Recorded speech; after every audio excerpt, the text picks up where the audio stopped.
تبارک الذی نزل الفرقان علی عبدہ لیکون للعالمین نذیرا الذی لہ ملک السماوات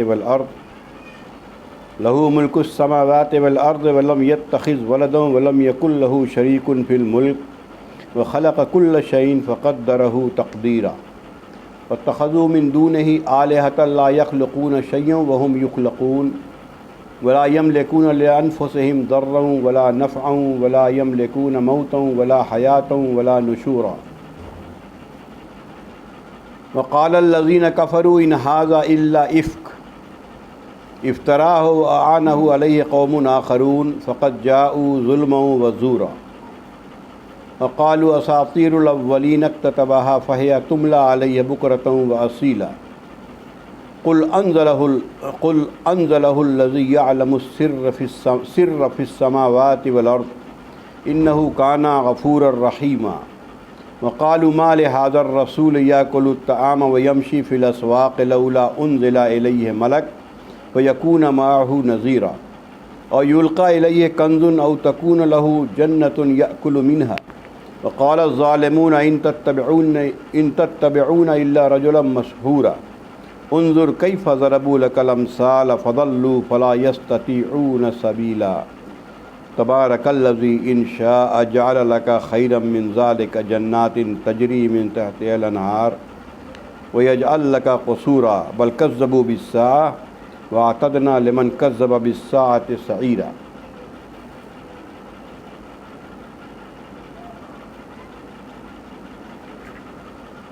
اذا رأتهم من مکان بعید سمعوا لها تغیظا وزفیرا واذا القوا منها مکانا ضیقا مقرنین ودعوا هنالک ثبورا لا تدعوا اليوم ثبورا واحدا وادعوا ثبورا کثیرا قل اذلک خیر ام جنۃ الخلد التی وعد المتقون کانت لهم جزاء ومصیرا۔ صدق اللہ العظیم۔ آج ہم نے جو سورہ فرقان کی یہ 15 آیت تلاوت کی ہے۔ نئی سورت شروع ہو رہی ہے۔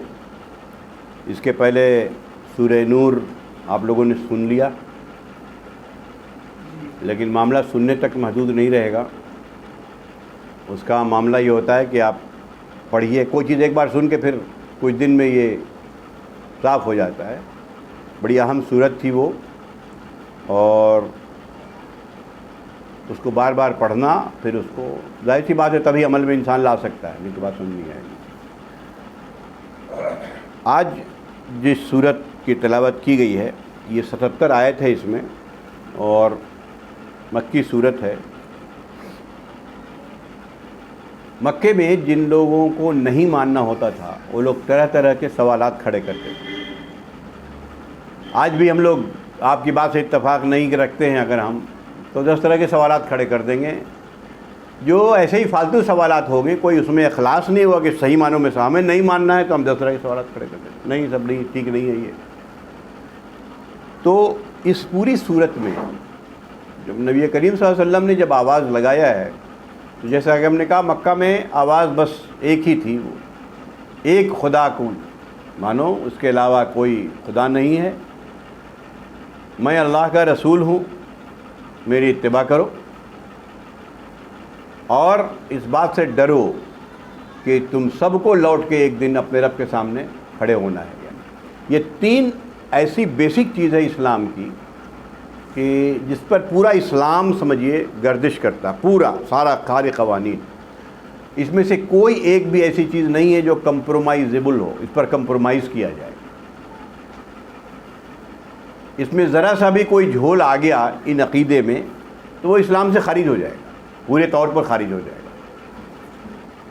تو اب لیکن اس عقیدے کو محض پڑھ لینا یا لا الہ الا اللہ محمد رسول اللہ کہہ دینا اور معنی رکھتا ہے، جیسے کہ ہمارے یہاں کا عام رویہ ہے لا الہ الا اللہ محمد رسول اللہ، لیکن نہ اس کے مطلب سمجھتے ہیں، بہت ہوا تو ترجمہ سمجھ لیا، لیکن اس کا امپیکٹ کیا ہے میرے لائف پر، کیا ہوگا۔ عرب والے سمجھ رہے تھے اس لیے نہیں مانتے، کہنے کے لیے تو بھرتی کہہ دیتے، کہنے میں کیا دقت میری طرح۔ وہ سمجھ رہے تھے، اس لیے طرح طرح کی وہ باتیں بنا رہے تھے کہ اس کا اثر میری لائف پہ پڑے گا۔ آخرت کو اگر ہم مان لیتے ہیں تو کتنا خوف ہے پھر، بھئی اب ہم تو آج نہ کل مر ہی جانا ہے، موت کو تو ہم ہزیمت نہیں دے سکتے، ہرا نہیں سکتے، موت تو آنی ہے، پھر سب کے سامنے کھڑے ہونا ہے۔ جب یہ بات ہوگی تو جو یہ رسول فرما رہے ہیں تب تو پھر ہمیں ساری چیزیں چھوڑنی ہوگی جس چیز میں ہم ملوث ہیں، جتنی غلط کام حرام کام کر رہے ہیں سب چھوڑنا ہوگا۔ اس سے اچھا ہے کہ نہیں مانو۔ جیسے یہ وہی چیز ہے کہ شیر کو دیکھ کے آنکھ بند کر لیا، تو آنکھ بند کرنے سے کوئی فائدہ تو ہے نہیں، مرنا ہے ہی ہے، رب کے سامنے جانا ہی جانا ہے۔ تو اس وجہ سے طرح طرح کے سوالات وہ کیا کرتے تھے۔ اور جو لوگ مطالعہ کرتے ہیں آج کے لوگوں کا، تو خاص کے یورپ سے جو سوالات نبی کریم صلی اللہ علیہ وسلم کے سلسلے میں کھڑے کیے گئے ہیں وہ اس سے کوئی مختلف نہیں ہے، وہی سوالات نئے الفاظ میں نئی شکل میں، بات وہی ہے۔ اسی لیے قرآن نے ان سب کا جواب دے دیا، کچھ کا جواب صرف 2 لفظ میں دے دیا، اس لائق نہیں تھا کہ اس کی تفصیلی جواب دیا جائے۔ اس کو سمجھنا اس لیے ضروری ہے کہ اگر کوئی اس طرح کے سوال کرتا ہے تو ہمیں اس کا جواب دینے کے لیے مسلمان کو تیار ہونا چاہیے۔ اب اس پس منظر میں دیکھیے، تبارک الذی نزل الفرقان، بہت برکت والی وہ ذات ہے، وہ ذات بہت برکت والی ہے جس نے اس فرقان کو نازل کیا۔ قرآن کا کہ ایک معنی فرقان کے معنی کیا ہوتا ہے؟ ہم لوگ اردو میں بولتے ہیں فرق کرنا، اسی سے فولان کے وزن پر عربی میں فرقان ہو گیا، جو غلط اور صحیح میں فرق کر دے، ایک کسوٹی جو کھرے اور کھوٹے کو الگ کر دے۔ تو قرآن یہاں فرقان اس لیے کہا گیا ہے کہ جو تم لوگ بات کر رہے ہو وہ کھوٹی بات ہے، جو رسول کر رہے ہیں وہ کھری بات ہے، ان دونوں میں یہ کتاب فرق کر دے گی، کھرے کھوٹے میں سمجھ لو، باقی معاملہ تمہارا ہے، مانو یا نہ مانو۔ تبارک الذی نزل الفرقان، بہت برکت والی وہ ذات ہے جس نے یہ فرقان کو نازل کیا، علی عبدہ، اپنے ایک بندے پر، لیکون للعالمین نذیرا، تاکہ تمام دنیا کے لیے یہ وارننگ ہو جائے، ڈراوا ہو جائے۔ اس سے ایک بات یہ بھی ثابت ہوئی کہ نبی کریم صلی اللہ علیہ وسلم تمام دنیا کے لیے، اور قرآن میں اور بھی آیات ہیں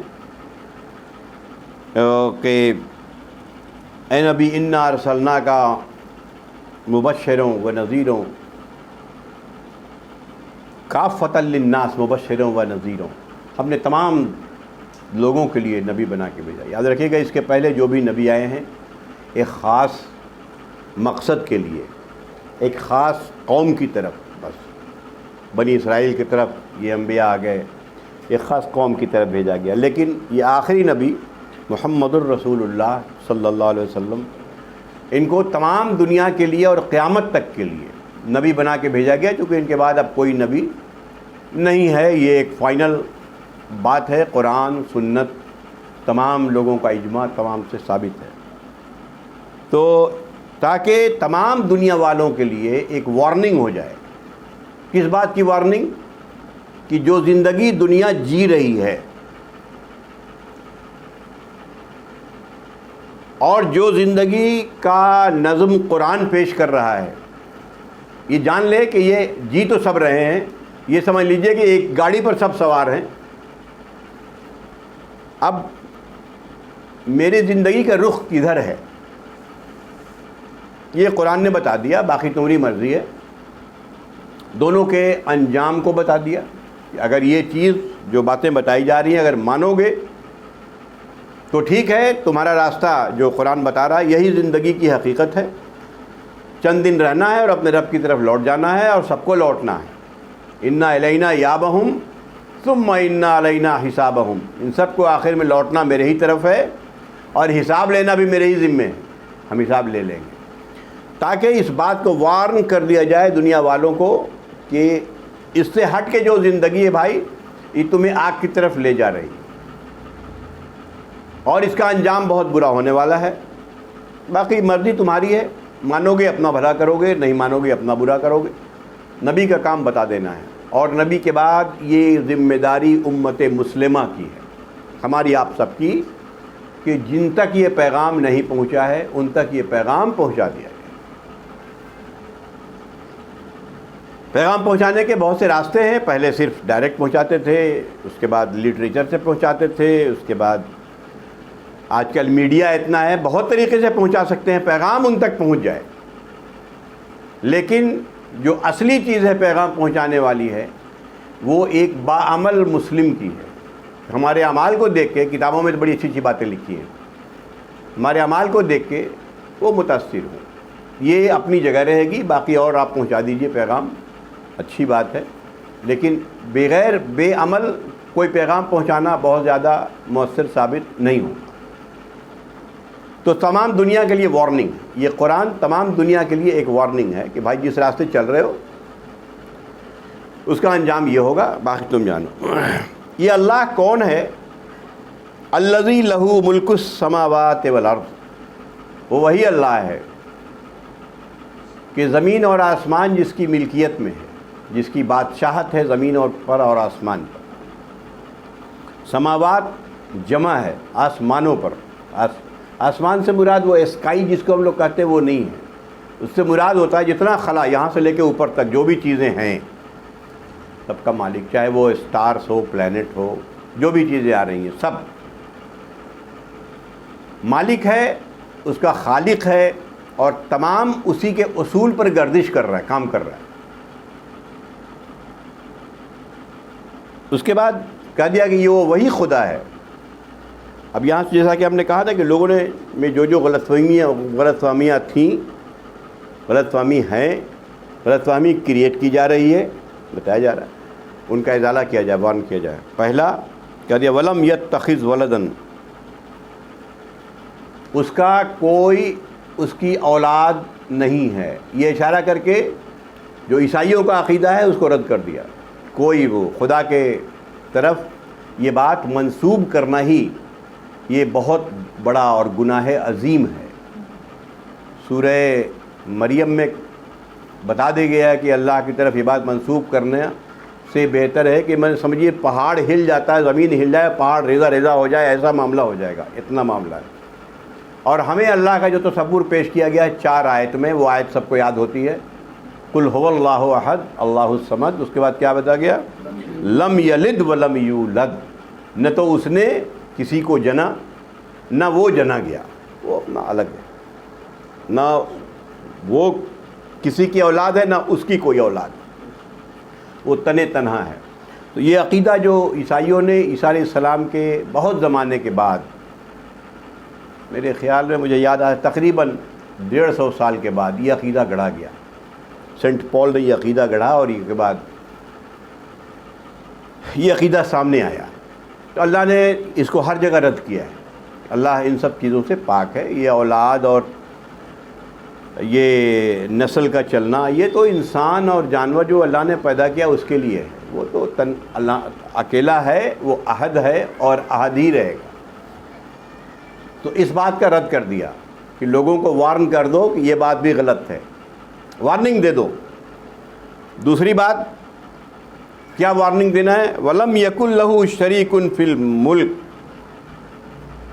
اور اس کی بادشاہت میں کسی کی کوئی شرکت نہیں ہے، کوئی پارٹنرشپ نہیں ہے، وہ تنہا ساری چیزوں کا مالک ہے. کسی کو کوئی اختیار نہیں ہے کہ اس کی بادشاہت میں کوئی شریک ہو. یہ توحید کا، خالص توحید کا کنسپٹ ہے. یہ کسی طریقے کی شرکت ہو، ہے نا. ایک تو شرکت ہوتی ہے، ایک پردھان منتری ہوتا ہے جو ایک ہی ہوتا ہے، اس سے نیچے اس کی شرکت کرتے ہیں ان کے منسٹرز، اس کے نیچے شرکت کرتے ہیں ان کے آفیسرز نیچے والے، ان کے تھرو ہم پرائم منسٹر تک پہنچتے ہیں. کہیں سے کسی طریقے کی شرکت اس تک نہیں ہے. ان ساری چیزوں کو انسان کی ضرورت ہے، اللہ کو ان چیزوں کی ضرورت نہیں ہے, اللہ اس کا محتاج نہیں ہے. اس لیے اس آیت یہ صرف لم یکن لہ شریک فی الملک کہہ کے یہ بات تمام رد کر دیا کہ کسی بھی طریقے کا, چاہے اس کے انڈر میں کوئی کسی کو شریک کرے, حکومت میں شرکت کرے, نہیں, وہ تنہا ہے اور اپنی عبادات, اپنی دعائیں, اپنی فریاد, اپنی حاجت صرف ایک اللہ کے علاوہ اور کسی کے پاس جانے کا کوئی معاملہ نہیں بنتا ہے. یہ توحید کا اصل کانسیپٹ, توحید کا اصل تصور ہے جس پر اسلام کھڑا ہے. تو ایک مسلمان ہی اس وقت ہوتا ہے کہ جب ایک توحید کے اوپر بالکل سخت رہے, اور یہ ایسی چیز ہے جو قطعی طور پر, جیسا کہ ابھی میں نے کہا کہ کمپرومائزیبل نہیں, پر کوئی کمپرومائز نہیں ہو سکتا. ٹھیک ہے, میرے گھر میں آگ لگ جائے, مجھے قتل کر دیا جائے, جو بھی کر دیا جائے, الٹیمیٹلی کیا کریں گے؟ قتل کریں گے, ہم اپنے رب کے پاس پہنچیں گے. اگر واقعی اس رب کے لیے ہم نے جان دیا ہے تو اس سے بڑی خوشخبری کیا ہوگی؟ ٹھیک ہے, جائیے, اچھی بات ہے. تو لیکن اس کے لیے ہمارا ایمان چاہیے کہ ہاں واقعی یہ بات صحیح ہے. وَخَلَقَ كُلَّ شَيْءٍ, اور اس نے ہر چیز کی تخلیق کیا ہے, بنایا ہے. ہر چیز کا خالق وہی ہے, چاہے انسان ہو, جنات ہو, پیڑ ہو, پودے ہو, تمام ریپٹائلز ہو, جو بھی چیزیں ہوں دنیا کی, فرشتے ہوں, نبی ہوں, جو بھی ہوں, وہی خالق ہے. فَقَدَّرَهُ تَقْدِيرًا, اور اسی نے اس کی تقدیر مقرر کیا ہے. ہم عام طور پر تقدیر کے معنی جو سمجھتے ہیں وہ قرآن اس معنی میں یہاں استعمال نہیں کرتا ہے کہ قسمت میں جو کچھ لکھا ہے وہ تقدیر. تقدیر کے معنی یہ ہوتا ہے کہ اس کو کس پرپس کے لیے بنایا ہے, جو قدر کہتے ہیں وہ پرپس کے لیے اس کو سوٹیبل بنا دیا. جیسے چڑیے کا پرپس جو بنایا ہے اس کو اڑنا سکھا دیا تو اس کا جسم ویسے ہی بنا دیا وہ اڑ سکے. مچھلی کا جسم ویسے ہی بنا دیا, اس کی تقدیر ہے کہ وہ پانی میں رہے گی. قرآن میں تقدیر کے لیے یہاں تک کہ سورج, چاند, سب کی ایک تقدیر مقرر کیا ہے. قرآن میں ہے وَالشَّمْسُ تَجْرِي, یہ سورہ یاسین کی آیت ہے. وَالشَّمْسُ تَجْرِي لِمُسْتَقَرٍّ لَهَا, سورج چلتا ہے اور اس کا ایک مستقر ہے, ایک راستہ, ایک آربٹ ہے جس میں وہ گھومتا ہے. ذَلِكَ تَقْدِيرُ الْعَزِيزِ الْعَلِيمِ, یہ تقدیر ہے اس عزیز علیم نے, اس کی تقدیر یہ مقرر کر دیا کہ تمہارا یہ کام ہے, یہ نکلو گے, طلوع ہوگا, غروب ہوگا تمہارا, اتنا ٹیمپریچر مینٹین رکھنا ہے, اتنا کے بیچ میں, اس کی تقدیر مقرر کر دیا. تو اللہ کہہ رہا ہے کہ ہر چیز کی اس نے تقدیر مقرر کر دیا ہے اور اس تقدیر میں چینج نہیں ہو سکتا. اب یہاں سے دو آیت کے بعد جو آیت آ رہی ہے وَاتَّخَذُوا مِن دُونِهِ آلِهَةً, لیکن ان لوگوں نے کیا کیا کہ اللہ کو چھوڑ کے بہت سے الہہ بنا لیے لوگوں نے. لا يخلقون شيئا, حالانکہ انہوں نے کسی چیز کی تخلیق نہیں کیا. وهم يخلقون, بلکہ وہ خود تخلیق کیے گئے ہیں, بنائے گئے ہیں. ولا يملكون لانفسهم ضرا ولا نفعا, اپنے بارے میں نہ ان کو کسی طرح کا نفع یا نقصان کی طاقت ان کے اندر ہے. ولا يملكون موتا ولا حیاتا ولا نشورا, اور نہ یہ طاقت ہے کہ موت اور حیات اور پھر دوبارہ کھڑا ہونا اس کو روک دیں, ایسا نہیں ہو سکتا. یہ انسان کی بے بسی کی طرف اشارہ ہے کہ اے انسانوں ذرا اپنی بے بسی کی طرف ایک بار دیکھو, کتنے بے بس ہو تم. ہم دنیا میں آئے میرے چاہنے سے ہوا, یہ نہیں ہوا, ہم جانتے ہیں اللہ نے بھیج دیا دنیا میں رہ رہے ہیں, جس قانون پر اللہ نے بنایا ہے اس پر رہ رہے ہیں, صرف چند اعمال کے لیے ہمیں آزاد چھوڑ دیا. یہ جیسا چاہو کر لو, پھر ہم مر جائیں گے, موت کو ہم روک نہیں سکتے, انسان بے بس ہے. تو اللہ نے کہا کہ دیکھو ایسے لوگوں کو انہوں نے الہہ بنایا ہے جنہوں نے کچھ تخلیق تو کیا نہیں, ایک مکھی تک نہیں بنا سکے, نہ بنا سکتے ہیں، اور بلکہ خود اللہ نے ان کو بنایا ہے، مطلب اللہ نے ان کا سسٹم بنا دیا ہے۔ اس سسٹم میں ہم چینج نہیں لا سکتے۔ ہم چاہیں کہ آنکھ سے سونگھ لیں اور ناک سے دیکھ لیں، ایسا نہیں ہو سکتا۔ کان سے کھا لیں اور منہ سے سن لیں، ایسا نہیں ہو سکتا۔ اور ہم نے بنا دیا ہے سسٹم، جی یخلقون بنائے گئے ہیں۔ ہاں، انسان بے بس ہے، اپنے بارے میں نفع اور نقصان، پریشانی، اس کی وہ بیماری دے دے تو ہماری کوئی طاقت نہیں کہ ہم اس کو روک لیں، ہمیں معذور بنا دے، کوئی طاقت نہیں ہے کہ ہم روک لیں، ورنہ دنیا میں کوئی معذور نہیں ہوتا۔ ہمیں اس زمین پر محتاج بنا دے، میرا کوئی معاملہ نہیں ہے۔ ہمیں اس زمین پر پیسے والا بنا دے تو اس میں بھی ہمارا کوئی زور نہیں ہے، ساری مرضی اس کی ہے، اس کی چل رہی ہے۔ اللہ تعالیٰ کہہ رہا ہے کہ اس کو کوئی زور نہیں ہے اس پر، ورنہ دنیا میں سب امیر ہی ہوتے، کون محتاج بننا چاہتا ہے۔ اور کہا کہ نہ موت اور حیات پر بھی اور دوبارہ اٹھائے جانے پر نہ ان کو کوئی کسی طریقے کی کوئی ہے۔ قرآن میں بہت جگہ ان سب سبجیکٹ پر بات ہوئی ہے۔ سورہ واقعہ میں اللہ نے کہا فلولا اذا بلغت الحلقوم، تو کیوں ایسا نہیں ہو جاتا ہے کہ جب جان حلق تک آ جاتی ہے؟ یہ ایسی بے بسی کا نقشہ کھینچا ہے قرآن نے۔ ہمارے رشتہ دار ہے بیڈ کے اوپر نزا کے عالم میں ہیں، رشتہ دار چاروں طرف کھڑے ہوئے ہیں، یہ نقشہ کھینچا ہے قرآن نے۔ فلولا اذا بلغت ولولا ان کنتم غیر مدینین، پہلے تو یہ کہا کہ اگر واقعی تمہارے اوپر کوئی نہیں ہے اور تم کسی کے انڈر میں نہیں ہو، ترجعونہا ان کنتم صادقین، تو اس کو لوٹا دو اگر سچے ہو تو، اس مرتے ہوئے کو زندہ کر دو۔ بالکل بے بسی کا نقشہ کھینچا ہے۔ کوئی بھی ہو دنیا کا، کوئی یہ کہہ سکتا ہے کہ غریب ہے علاج نہیں ملا، تو کم سے کم امریکہ کے پریزیڈنٹ کو تو نہیں مرنا چاہیے۔ ایسا ہوا ہے کبھی؟ نہیں ہو سکتا ہے۔ اللہ نے کہا دیکھو تم کتنے بے بس ہو، بے بسی کا نقشہ کھینچا۔ ولولا اذا بلغت الحلقوم، کیوں نہیں جب جان حلق تک آ جاتی ہے، وانتم حینئذ تنظرون، اور تم اس وقت سامنے بے بس کھڑے ہو کے دیکھتے رہتے ہو، میرا باپ مر رہا، میری ماں مر رہی ہے، میرا بیٹا مر رہا، میری بیوی مر رہی ہے، کچھ نہیں کر سکتے تم، کیا اسے سبق نہیں لیتے ہو؟ اس کے بعد اللہ نے کہا کہ نہیں، اس وقت تم سے زیادہ ہم قریب ہوتے ہیں اس کے، میرے فرشتے قریب ہوتے ہیں اس کے، کیا کر لو گے؟ کیسا نقشہ کھینچا ہے۔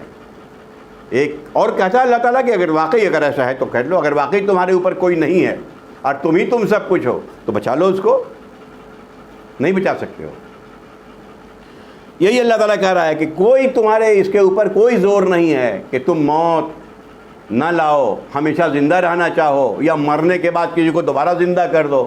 کیوں ڈاکٹر بول دیتا ہے جی اب تو یہ تو مر گیا جی، کیا ہوا، بس جی موت آ گئی، باقی سب تو ٹھیک ہی کام کر رہا تھا، مرنے کے بعد کیا کر سکتے ہیں؟ کوئی دنیا کی سائنس ایسی ہے مرنے کے بعد زندہ کرتے؟ نہیں کیا۔ اللہ نے کہا نہیں ہو سکتا، ہم نے دیا ہی نہیں وہ طاقت تمہیں۔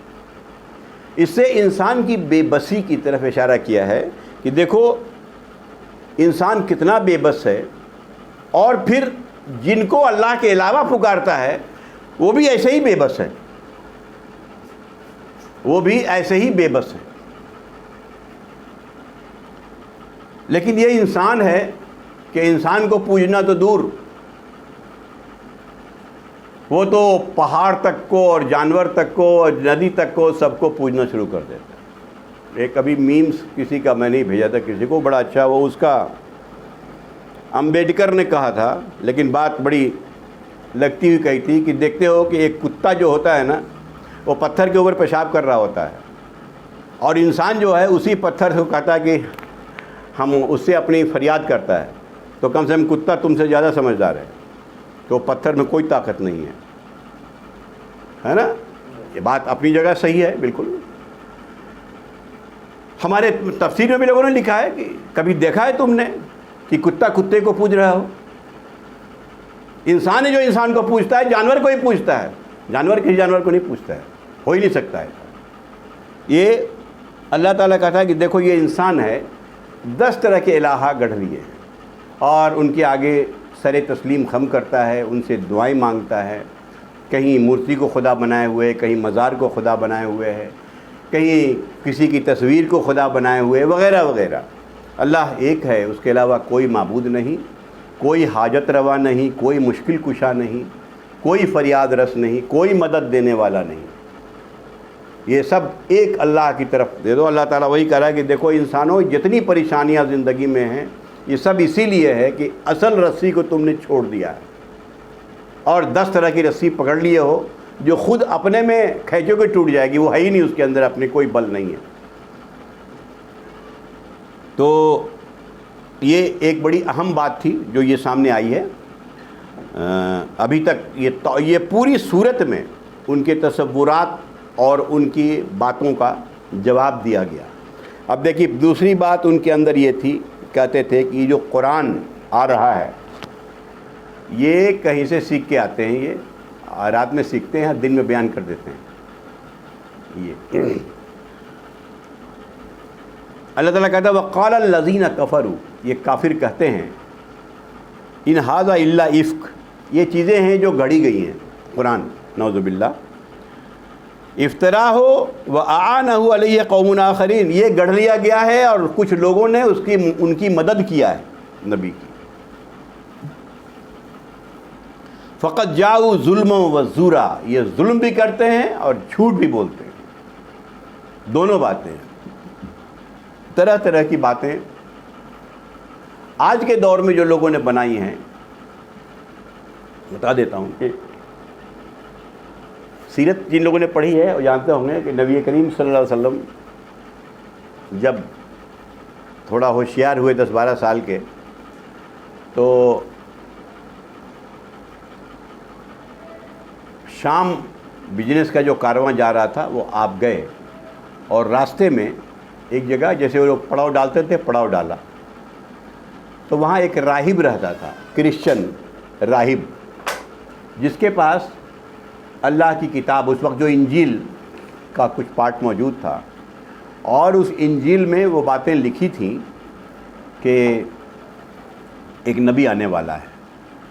تو اس میں بڑی تفصیلات ہیں کہ اس نے جب یہ وہاں ٹھہرے تو اس نے کچھ غیر معمولی باتیں دیکھیں۔ یہ ابن اسحاق جو اصل جو مواد ہے جہاں سے سیرت کی ساری کتابیں نکلی ہیں وہ لکھتے ہیں یہ بات۔ تو اس نے لوگوں کو بلایا اور بتا دیا کہ دیکھو مجھے ایسا لگتا ہے کہ اس کی بڑی آگے شان ہونے والی ہے۔ پھر دوبارہ تیسری بار کا بھی ذکر ہے۔ بہرحال اب یہ آج کے جو ہمارے نبی کے اوپر تنقید کرنے والے ہیں، کتابوں میں لکھا ہے کہ وہ بس وہی تھا، وہ راہب کرسچن جس سے یہ مل گئے، انہوں نے سب کچھ سکھا دیا اور آ کے وہی قرآن کی شکل میں بولنے لگے۔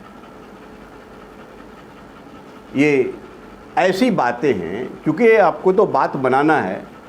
اگر واقعی بھائی ایک کارواں رکتا تھا، ایک دن رک گیا، 2 دن رک گیا، پھر چلا، تو ایک 10-12 سال کا لڑکا 2 دن پڑھ کے اتنا بڑا قرآن دے سکتا ہے، تو پھر یہ بھی ایک بہت بڑا معجزہ ہے، کوئی چھوٹی بات نہیں ہے جو آپ کہہ رہے ہیں۔ ایک 10-12 سال کا لڑکا 2 دن ایسے لوگوں سے مل کے دے دیا، یہ کیسی کیسی باتیں کرتے ہیں۔ اللہ کہتا ہے یہ ظلم بھی کرتے ہیں، جھوٹ بھی بولتے ہیں۔ وہ دیکھ رہے ہیں کہ کل تک ان کو خود پتہ نہیں تھا، پہلی وہی نازل ہوئی تو خود گھبرا گئے اور آئے اور کہا کہ مجھے اڑھاؤ، اور پریشانی، خود ہی پتہ نہیں تھا کیا ہے۔ جب ورقہ بن نوفل نے کہا کہ لوگ نکال دیں گے تمہیں، اچھا مجھے نکال بھی دیں گے لوگ، کہا کہ ہاں جو آیا ہے اس کے ساتھ ایسا ہی ہوا ہے یہاں سے لوگ، تو خود آپ کو پتہ نہیں تھا۔ پھر وہی میں دیر ہوتی تو آپ پریشان ہو جاتے تھے کیا ہوا یہ معاملہ۔ تو یہ سب وہ لوگ بھی سمجھ رہے تھے کہ جھوٹ بات ہے، لیکن چونکہ باتیں بنانا ہے تو بات بناتے تھے۔ اللہ نے اسی لیے کہا کہ ظلم بھی ہے، اور زور کہتے ہیں عربی میں جھوٹ کو۔ وقالو، اور یہ کہتے ہیں کہ یہ تو بس وہی کہانیاں ہیں پرانے لوگوں کی، اکتتبہ جو اس کو لکھوایا جاتا ہے، وہ تملا علیہ بکرۃ واصیلا، اور اسی کو دن رات پڑھ کے سناتے ہیں۔ تو دنیا کوئی بھی قرآن اٹھا کے دیکھ لے کہ اس میں صرف کہانیاں ہیں، یا تمام بڑی بڑی باتیں، فلسفی اور تمام معاشیات اور سیاسیات اور اخلاقیات اور عبادیات، ساری چیزیں بیان کی جا رہی ہیں کہ کہانیاں بیان کی جا رہی ہیں۔ اساطیر کہتے ہیں انگریزی میں، فیبلز جس کو ہم لوگ بولتے ہیں، گھڑی ہوئی کہانیوں کو۔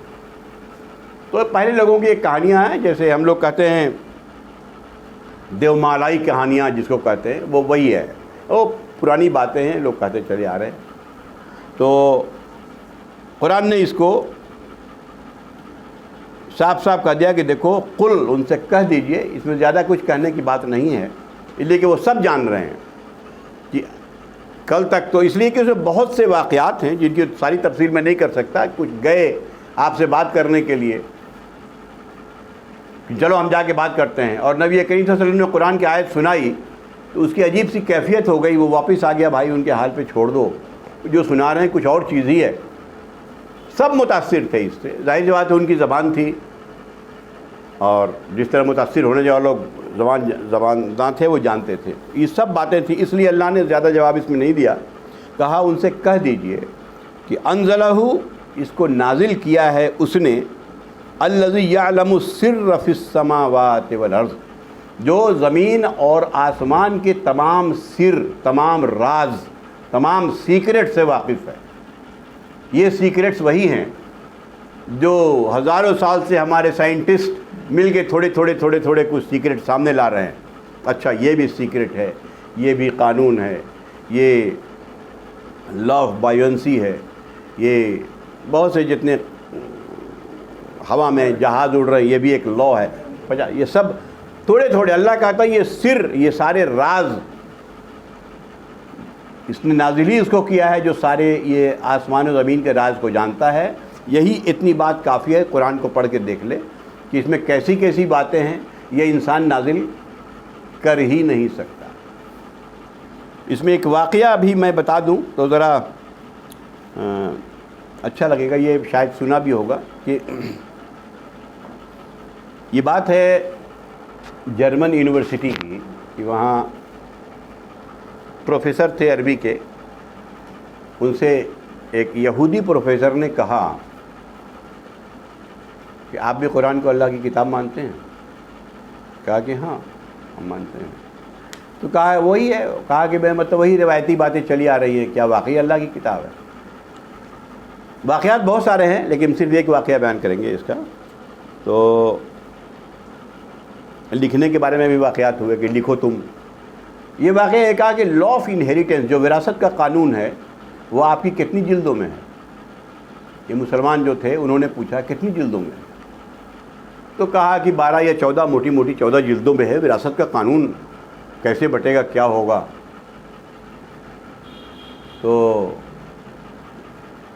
کہا کہ قرآن میں دیکھ لیجئے اس آیت سے اس آیت تک موسٹلی 10 آیت بھی نہیں ہے، وراثت کا قانون ہے، اور آپ کی اس پوری کتاب میں 14 جلد میں دیکھ لیجئے کوئی ایسا سوال ہے جس کا جواب اس میں نہ ہو، اٹھا کے دیکھ لیجئے، آپ نے 14 جلدوں میں لکھی ہے یا 10 آیت میں لکھا ہوا ہے؟